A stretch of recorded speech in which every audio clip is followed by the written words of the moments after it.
All right, we're good to go. Great. Good morning, everyone. Thank you, everyone, for joining. This is Office Hour episode number 10. So I'll get right into it. Yes, as my colleague Akshita was covering it, there was this interesting article that went live yesterday. There are a couple of articles, related articles. There were two posts that highlighted this first. Uh, There was one article, the original mega article that went live was from Michael King. Don't have to note down anything. We will be sending over the notes like always with links to every article, tools, opinions that we talk about and discuss during these sessions. So the first article was from Michael King, who actually painstakingly went through these documentation couple of weeks ago about the documentations relates to engineering documentation from Google that apparently was leaked by one of their employees. Some SEOs are claiming the information to be groundbreaking. Some SEOs are too excited to draw any meaningful conclusion at the moment because they're too emotional about the documentation. And for some like me, it's mostly old information that we were already aware of, despite the fact that Google has been publicly denying a lot of things that are covered.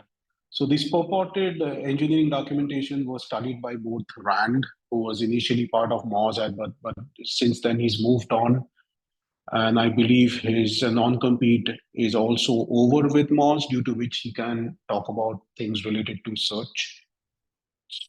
So yeah, Rand is currently associated with a new platform called Spark Toro that gives you a lot of insights, especially useful for B2B businesses.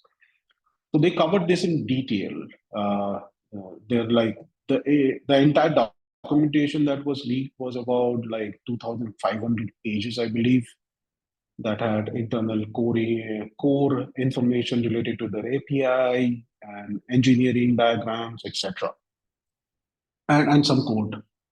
So I basically read through most of this content when it was initially released, purportedly leaked.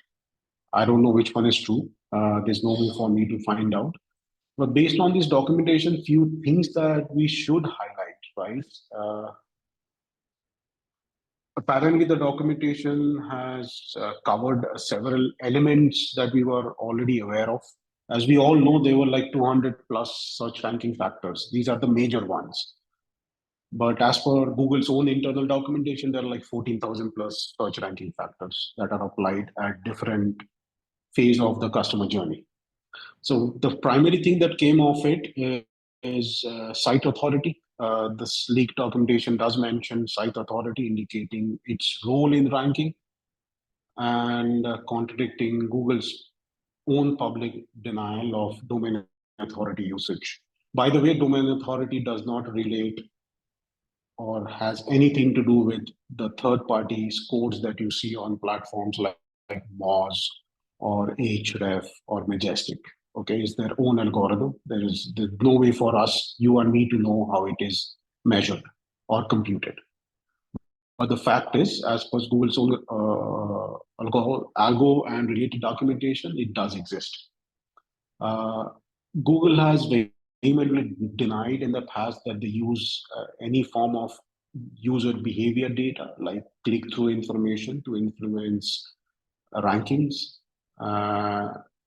which again highlights the influence click-through rate has and user interaction has on ranking signals. Okay.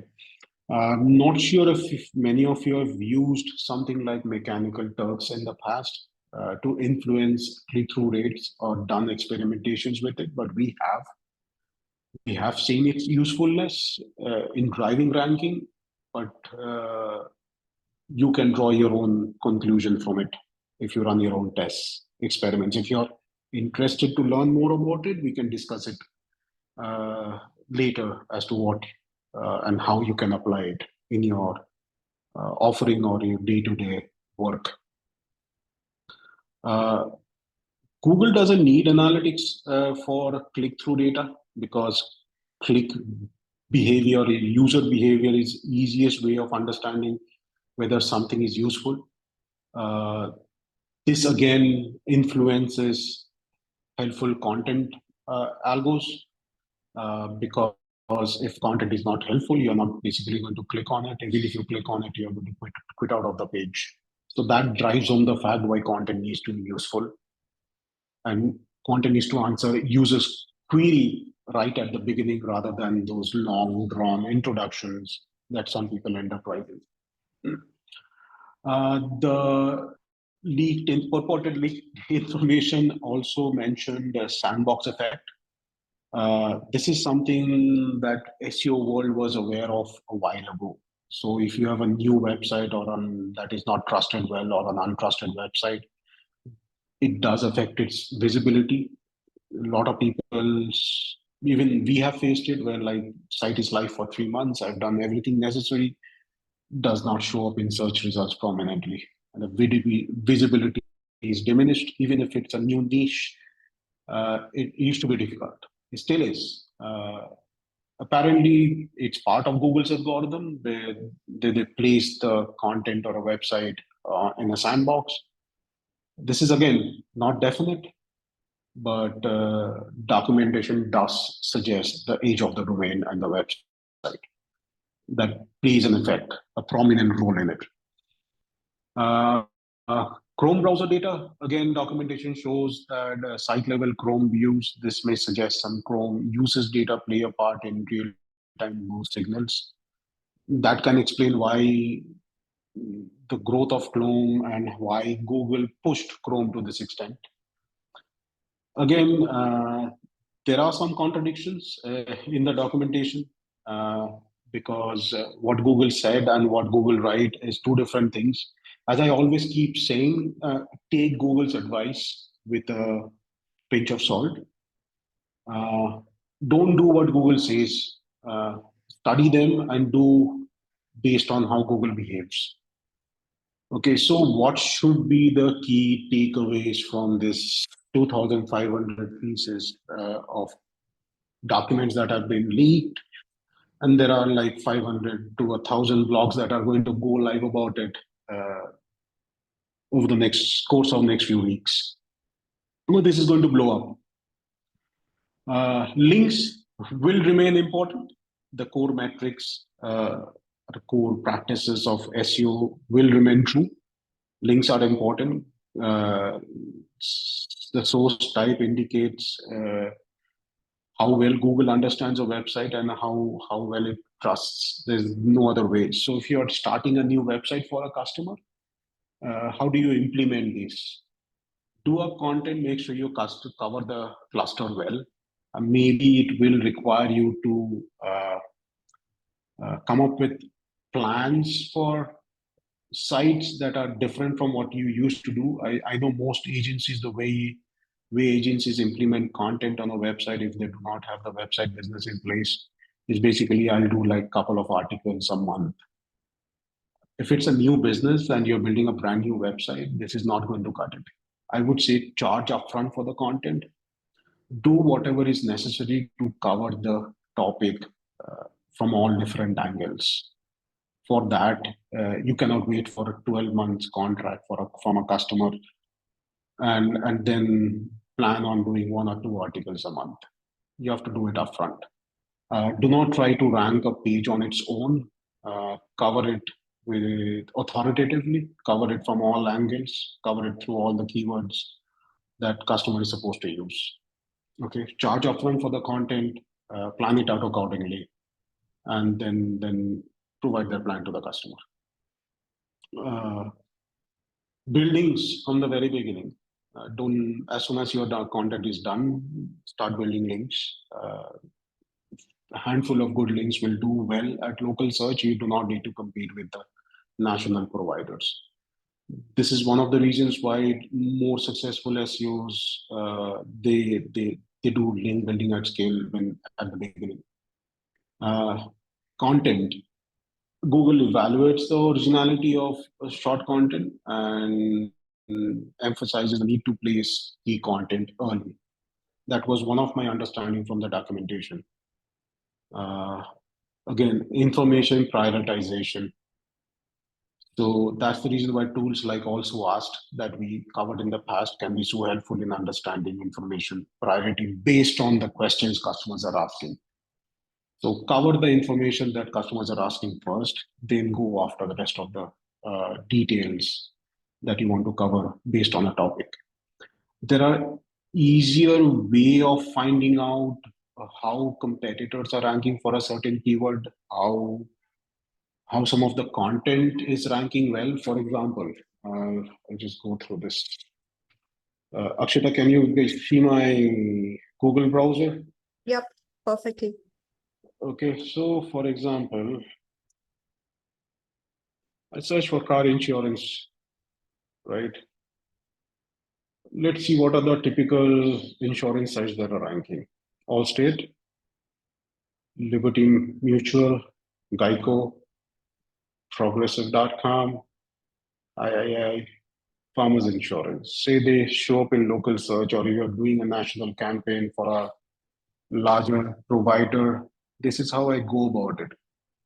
I try and find out what is helping Allstate rank this page, because this page, if I go to this page, it's just an insurance code page. It does not have a ton of content. Most of the content that you see over here are Q&As, they're links to other content. But can I use Google? Can I just use Google without any expensive SEO tool to find out how this piece of content or this piece of page is ranking, without looking at link building or other aspect, just pure content check? Yes. So what I do is open this in a new window. So I do a site search. I want to search for car insurance pages on allstate.com. So remember I was telling you that just one page alone does not make you rank well. Look at the number of pages Allstate has related to car insurance and related terms on their website.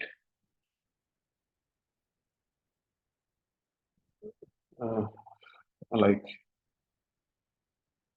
this is like they've probably created hundreds of related pages related to resources and stuff related to this.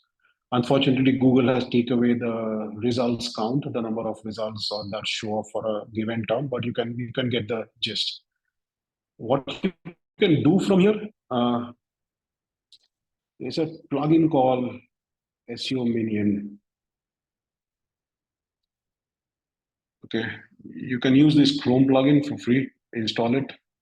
They copy the first 2 or 3 pages of your competitor website to study them better, and get a list of URLs. Then study those URLs to see the type of content and topics they're covering. They are all related to car insurance. So this is just not one page that Allstate is ranking, that's allowing it to rank well. These are all the associated pages where they have covered the topics in its entirety to make sure that that one page ranks better than most.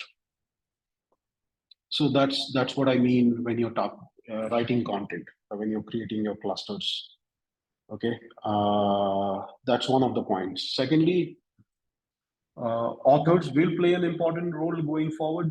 Google is storing author information, authorship information. They are also creating profiles for even Google guides. So this will come into play in the future. And there is a scoring modifier that was noticed that basically what that state is like the typical part of their Panda algorithm upgrade, where it's based on user behavior. It's also based on external links applied at various level. to a domain or a subdomain or a subdirectory, due to which you will notice, even we have noticed that some of our subdirectories rank better. Google is scraping them more frequently. Any piece of content I push on there ranks better, performs better, gets indexed early. Okay. Then there are certain directories or subdomains or subdirectories that are demoted based on user behavior. The most important piece of argument or content that I saw related in this documentation was related to content demotion. So content quality can be negatively affected for issues like anchor text mismatch, exact match domains, or SERP dissatisfaction. Basically, if it doesn't satisfy the user query, or if it's an off-topic content, or the domain is for something else and you're publishing content for something else. That is the reason why when you're building links, it's very important to stay semantically true to the topic that you're writing about. If you're writing about marketing, try to get links from websites or blogs or content pieces that are related to marketing. If your website is related to insurance, try and get content try and get links from pages or websites related to insurance. If you're linking out to somebody, make sure you stay within topic. For example, if you're linking to a page for a local provider, make sure it's related to the topics that you're writing about or you're covering in your blog or on the website. As soon as you go off topic, your content piece, that overall content authority can be negatively impacted. Anyway, we will send over the notes along with the articles. They're very detailed. You can understand more. I'll add some additional links so that you can learn more about the subjects that we just chatted about. So as mentioned, people are upset. Some people, especially SEOs, are upset because, oh, Google said this in the public statement on user signal, subdomain ranking, etc., etc. They are not true to their words. I kind of disagree. Google is true to their own earning potential and monetizing their own tools that they are launching. It's us, we have to figure out how it works and make sure it works in our favor. Google is not created to make us money. Google has been created to make them and their investors money. So it's going to be an exciting argument that I am reading through it. So if I come to know about it more, I'll send over more details to everyone who subscribed to this event. Okay, let's get away from those too serious stuff to some of the tips of the week. I came across a recent article. I remember we covered parts of Screamingfrog last week, but there was this brilliant article that I came across last week on Search Engine Land that utilizes Screamingfrog's new custom JS application and how you can use it in conjunction with also Ask API to scrape your own content and basically analyze it at scale. Say if you have 5 different websites or 10 different websites, or you are working with a large client that has like hundreds and thousands of pages, how doing a content quality audit on a website at scale, or if you're dealing with 200 plus clients in different categories, it's difficult. Give this article a read. I found it really useful. I started using it already. I might put together a step-by-step guide going forward someday for different niches and how you can do it.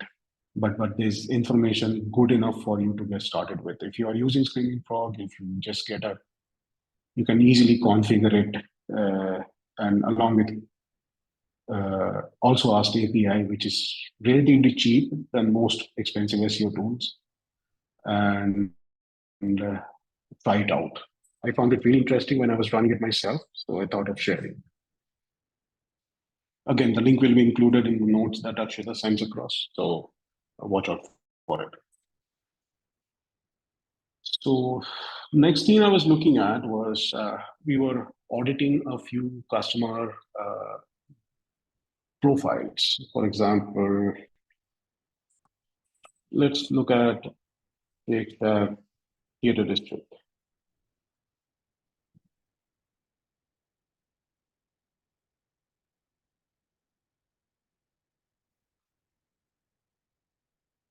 There's an interesting place that shows up when I started scrolling through the map finder and I started scrolling. This is from the owner. There are updates being added by customers which usually used to show up only under the photos section. They're now getting prominently featured as posts under the main profile or map finder.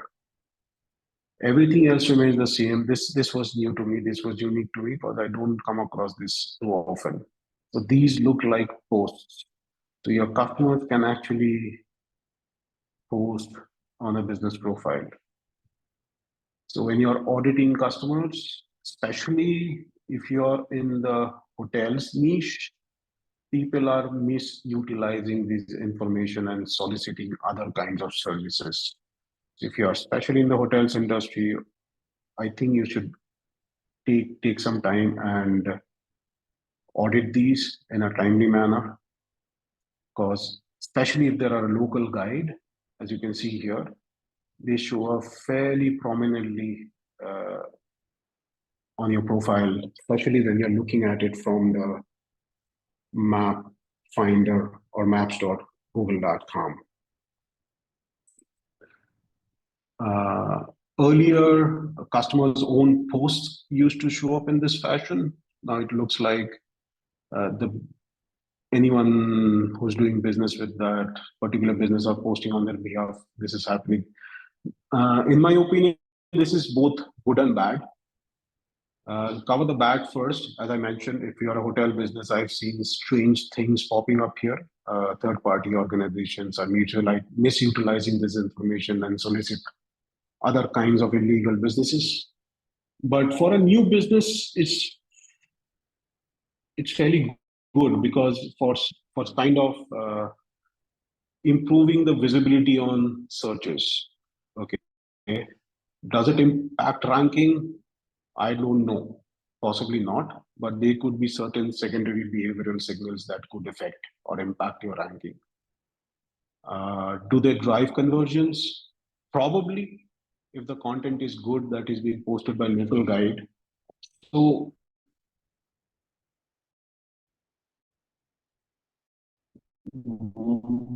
what should be our takeaway from this? How can I use it? Start an event for local guides. If it's a new business out there, they want something prominently displayed and they want people to talk about it, people to know about it. Posting your own updates is one way of doing it, but having local guides from that region promote by posting your profiles, tagging you, it's kind of has that social media effect. Okay, you can put up a sign on your business or put up a sign on a client's business and encourage local guides to share their photos on your Go My Business profile.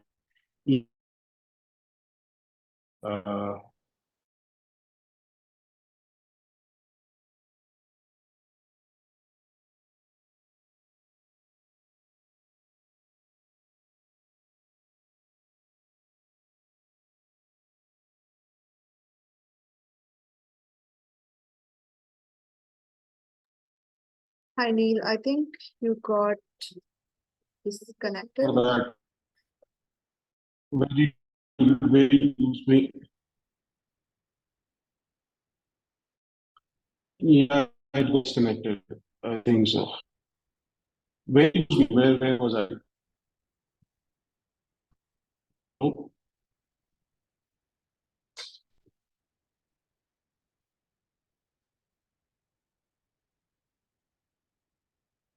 can you hear me? Yeah, I think there's a slight lag. Can you maybe try joining again? Okay. Yeah. Hold on a, hold on a sec. Hold on a second. Just switch network and join back. Give me a minute. Sorry for this, guys. Sure, no worries.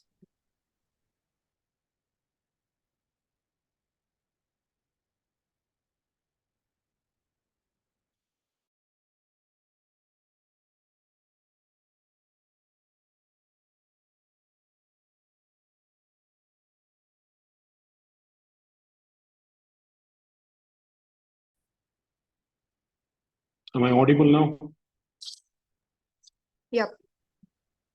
Okay, where did you guys lose me? You were talking about the ranking impacts of Okay, okay. I got it. Okay, so updates from customers, I don't think they have direct ramification on ranking, but there could be some secondary effect based on the behavioral signal, as it might increase your click-through rate or probably other effects. Do these updates drive conversion? Yes and no. Yes, if it's prominently displayed, if it's well done, tastefully done, then it may drive some conversions because people will look at it and find out what they can do, what you have to offer. It could help potentially sell or promote a particular product or service. So what can you do with this? Updates from customers.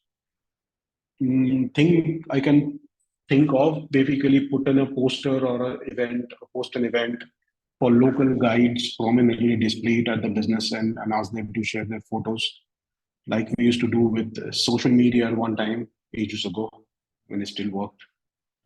You can email customers or find out if any of your existing customers are local guides and give them instructions how they can post on your profiles. If you have something that is photo worthy, uh, or a new product or a new service or a new item on the menu that you want to be promoted, start a promotion with the local guides in the region, uh, and they can post about it. It can have that virality effect, and we like doing and seeing things what others and how others interact with a business and take decisions on it. So play on that. Uh, yeah, you can cross promote products and services within the business. So try it out, give it a shot. If I get more ideas, we'll create some more content around it, and maybe give you a collection of things we find, so that you can get some ideas from it. Uh, Third tip of the week: uh, avoid keyword difficulty scores. I'm sure that most of you are using some kind of a SEO tool, as we all use. We use a handful of them, not a lot. Our primary stack is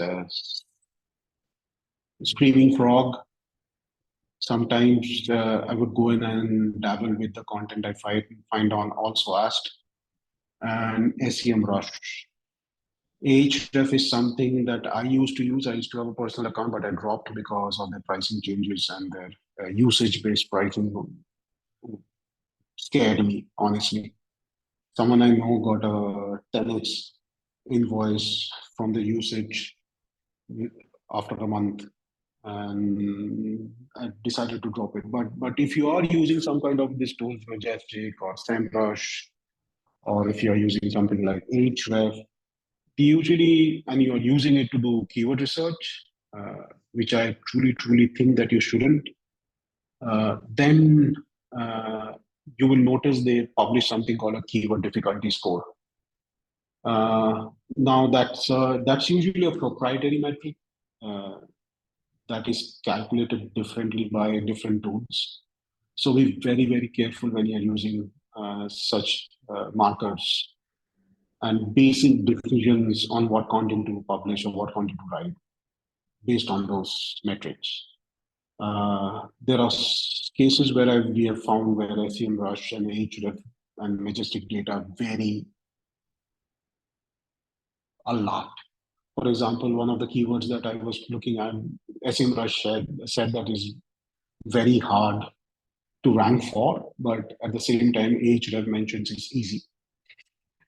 So I don't know what to read from it. So my favorite keyword tool still remains. There are three I use every day, almost every day when we write content.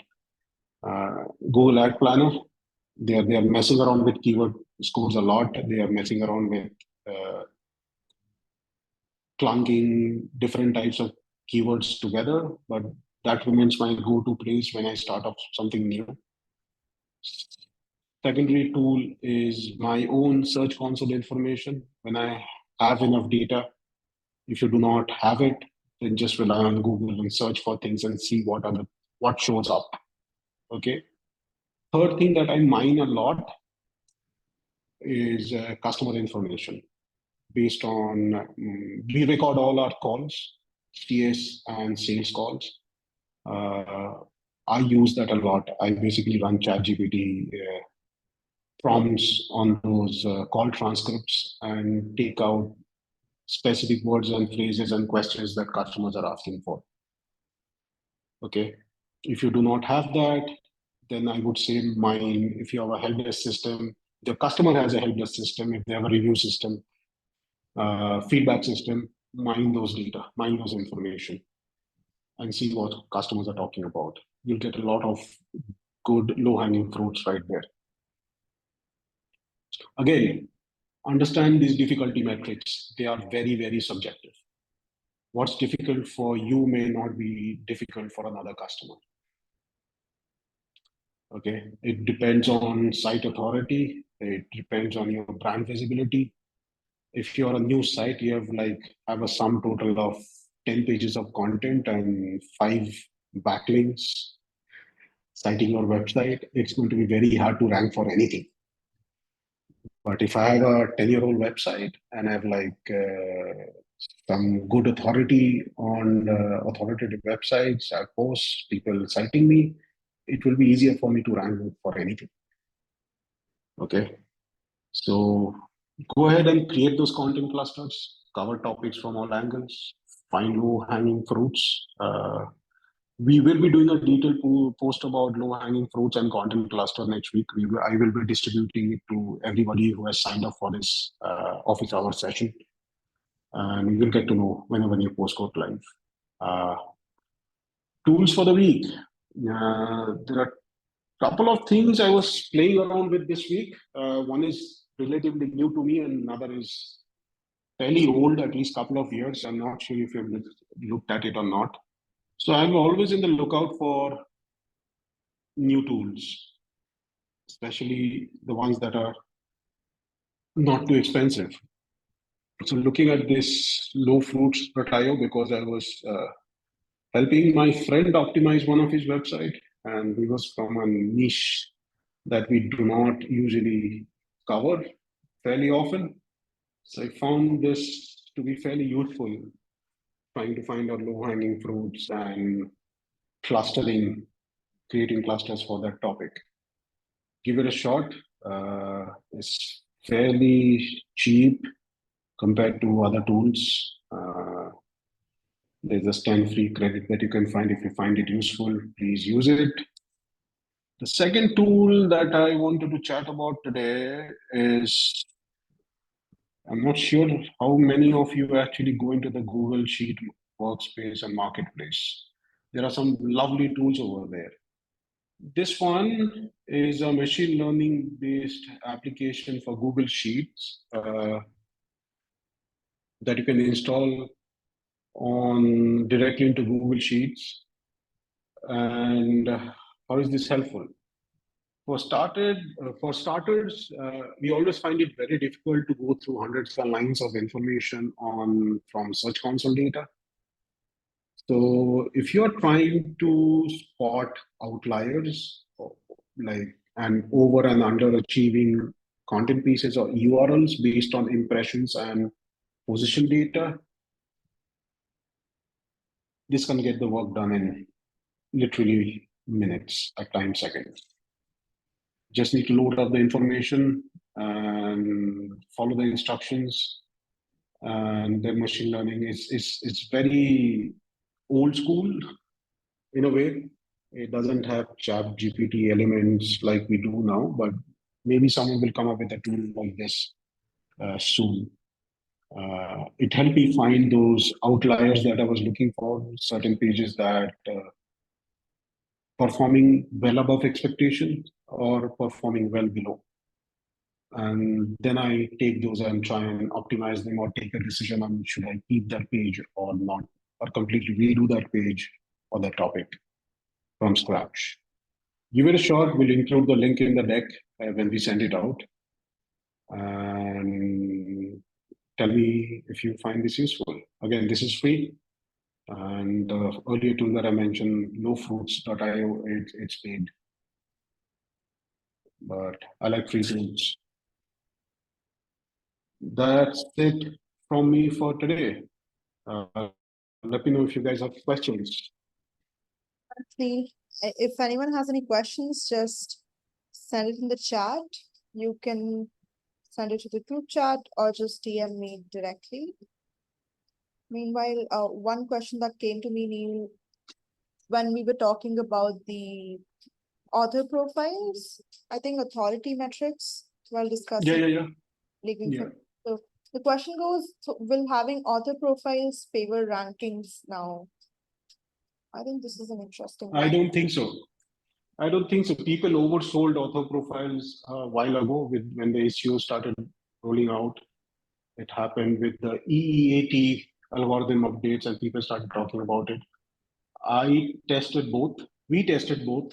We added author profiles, did not help. We removed author profiles, content still ranked well. None of the learn section or the content we write have author profiles. The only author profiles we add are to our blogs. So right now it does not impact. Maybe that's one of the indicators of who's writing for who matters. Google is explicitly trying to create an algorithm that can be used in the future. Just because it does not work well now does not mean it's not going to work in the future. Okay, for large sites, that's probably one way of for them to determine or have something close as good as their backlink algorithm to understand authority.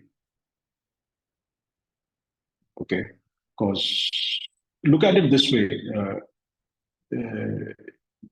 We hire or we usually work with people who really understand a specific set of topics or good at a specific set of tasks. We call them specialists, right? You cannot be a specialist in more than one thing. If you're an SEO specialist, I doubt you are going to be a great writer. Okay, so you're probably going to cover that one topic that you're really good with from all different angles. That's one way of for Google to understand what are your authoritative on, what topics or subjects that you can cover with authority. Then if you go on to write on a secondary website, it's bound to have some effect in the near future. Is it going to impact local search right away? I don't believe so. There's no way it's going to scale up. If they try to do it, it's going to be other big fat mess like Google AI and generative overview. Very true. Especially like you can't use it to just mask thin and low quality content at all. You can't write bad content and then just. Yes, that is true. That is true. That's the reason why we try and cover things that we ourselves use on a daily basis. Yeah. Right. Interestingly, I'm not sure if you should be talking about it. We got a couple of leads, opportunities from our video content. I thought nobody watches our videos.